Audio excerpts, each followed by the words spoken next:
Hello everyone, welcome to Slipjoint Sawyer. As you can see, we're going to be taking a look at some RoseCrafts today, and this is something brand new and exciting. It's the first ever fixed blades released, designed by separate members of the team. So there's one by Chase, there's one by Hawkins, there's one by Swags, and there's one by Andy himself as well. And it's the first time they've done a fixed blade. They are made in China and imported over. They're 1095 carbon steel. I'm a big fan of them. There's some I prefer more than the others, but you can't mistake the build quality is absolutely fantastic. But they'll all come in a box very similar to this. I've just picked the smallest one because you don't need to see four of the same. Sort of this wood grain effect on sort of a black box, and you've got the RoseCraft blades, fixed blade knives. You've got the logo on here. This side again the same, and then nothing on the bottom.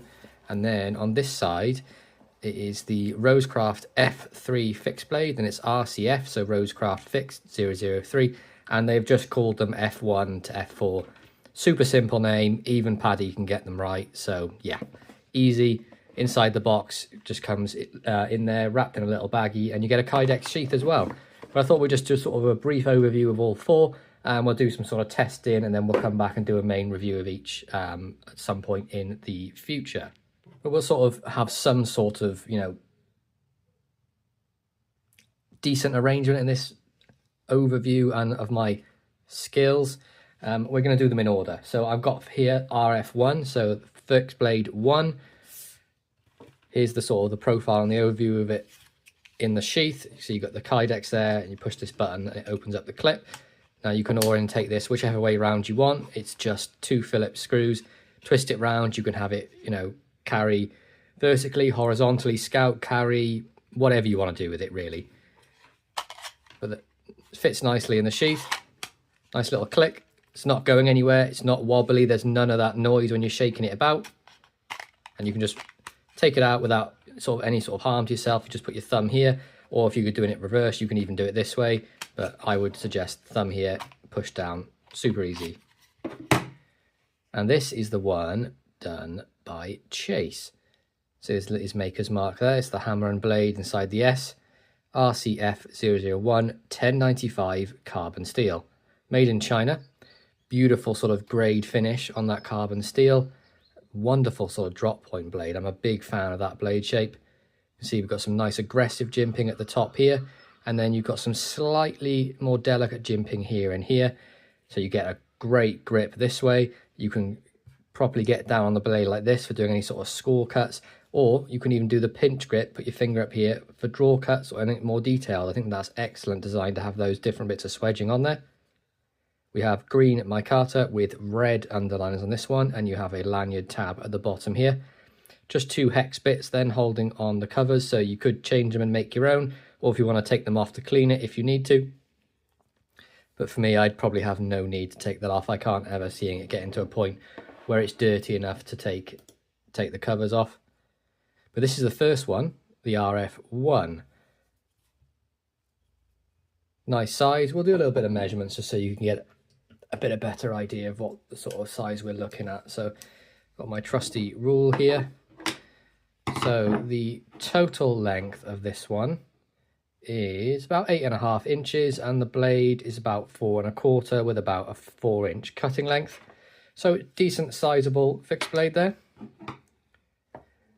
Next up we have the RF2.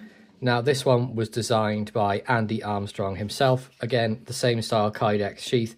They're all going to be exactly the same. I'm not going to go over them too much, but you do get a nice affirmative sort of snap in these sheaths, which is great. And the next 3 are in a slightly different blade finish. So I'll do the comparison of the two. This one's more grayed off.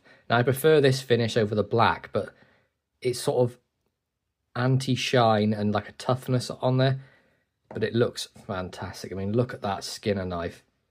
Isn't that absolutely beautiful? Orange underliners. These are all full tang. Andy Armstrong's maker's mark RCF 002 1095 carbon. Beautiful edge on all of these. They're all razor sharp as you'd expect from a RoseCraft. This one is just faultlessly comfortable in the hand, and he's done a great job designing this one. I think between this and the next one are my favourite two. It's kind of hard to pick a favourite really. I'm going to wait till I've used them a bit. I'm actually going camping on the weekend, so I might try and give them a bit of a bash there. I'll take them with me, show the guys, see what they think. But again, beautiful green micarta, the same size hex bits holding the covers on. Beautiful sort of upswept skinner blade. You can see the plunge grinds just here, nicely curved. Let's take a look at the specs of this one as well. So we have a full length coming in about 9 inches, so a big boy with this one, and then a blade length of just over 4.5 with a cutting of 4.25.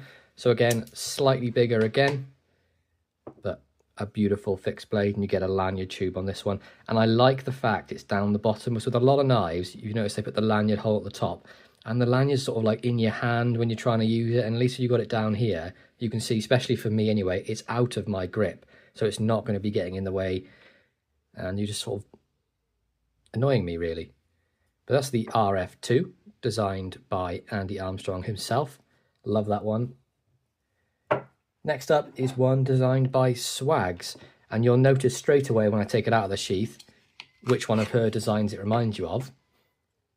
It's a fixed blade version of the Pocket Monster, and I think that's fantastic. I love that she's taken one of her designs and just turned it into a fixed blade. I think that's absolutely faultless. And again, this one is incredibly comfortable. Now, is it going to be as comfortable for someone with a larger hand? No, probably not. And the lanyard tube does have that sort of kind of in the way style about it. But you've got some really vibrant white underliners on this one. Beautiful black finish on the blade. Nice and sharp and that drop point blade. Oversized finger choil, which you can really sort of get a good grip on this. Perhaps would have liked to seen a bit of jimping on some of these other ones, especially with this one when you can get right down on the blade like this, even like this, or maybe some jimping at the tip. So there's maybe a little bit of room for improvement on that. Of course, nothing is ever sort of perfect, but you can get as close as possible. See at the top here we have Swags' Maker's Mark, which is just like a little signature with a little heart, and you got RCF 003 1095 carbon, and again that almost like I don't even know what you would call the finish on there. Some sort of DLC, I'd imagine. Of course, this is just an overview, so I've not gone fully in depth of all the specs.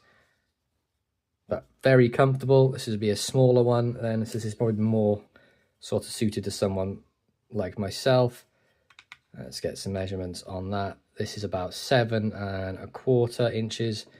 The blade is 3 1/8, and the cutting edge then is way below, about 2.5 inches. So quite a small cutting length for the size of the knife, but it does lend itself to being a great sort of working blade, especially for EDC sort of fixed blade. It's nice and compact and small compared to some of the other ones. You wouldn't really want to take EDC, but this, anyone in the States that can carry a fixed blade on them, or if you're a hunter, or if you're in the UK and you need to carry something like this and you've got a reasonable excuse for it, I would recommend something sort of this size. So that is RCF 003. And then last but not least, we have the final one, and this one was designed by Hawkins. And you'll notice one big difference to this one. It's the only one of the 4 with the black micarta, and we have contrasting yellow G10 underliners on this. And this one looks like a knife you could absolutely beat and abuse, and it would still be here after all the abuse. Look, slightly thicker blade stock, I believe, than the rest. Could be very similar. It might just be the shape of the blade that's making it look a little bit thicker, but it's a nice chunky knife, decent bit of weight behind it. You could definitely go splitting some sort of kindling or some smaller logs with this. Great bit of jimping at the top here, and this is a real sort of, it's got some sort of spay vibes about it, but if you sort of remove this, you get sort of a sodbuster style blade. So it's just this that sort of makes you think a bit of a spay blade, but yeah, I'll get over it. Got the same torque hex fitting, lanyard tube at the back. Very chunky, this one. This is definitely the heaviest of the 4, but I think this one will take the most abuse. Got Hawkins Maker's Mark on the back there, RCF 004 1095 carbon. Of course, these are all out of China. Again, this is with the beautiful black finish on there. This is one that I think I'm going to enjoy using. they're all sort of designed for sort of different tasks. I would use this to sort of, as the abuse, maybe chopping up wood, things like that. I'd say this is more sort of a camp knife, like food prep, kitchen knife, something like along those. You've got a Skinner style knife with this one, and then you've just got everything around the camp, small little EDC blade with this one. But for RoseCraft's first attempt at fixed blade, I think they're all absolutely fantastic. I'm really looking forward to getting some used time with these, take them out with the boys and some of the members of the community and see what we all think about them and what the pros and cons are. And I'll come back and do a sort of an update video on these. But I will give a bit of announcement. These are all dropping in the States next Thursday. And I want to get the date right because I'm not brilliant. It is it the 28th or the 29th? I think it's the 28th, so it's next Wednesday. These will be dropping in the States. Now they are here at Heine Haynes as well, because I picked them up from there. But keep an eye out. If you want them in the States, order them off RoseCraft's website. You can use Slippy10 for 10% off. But as always, I hope you enjoyed this. Please be sure to like, subscribe, and ring that bell for notifications. And I'll catch you guys in the next one. Peace out.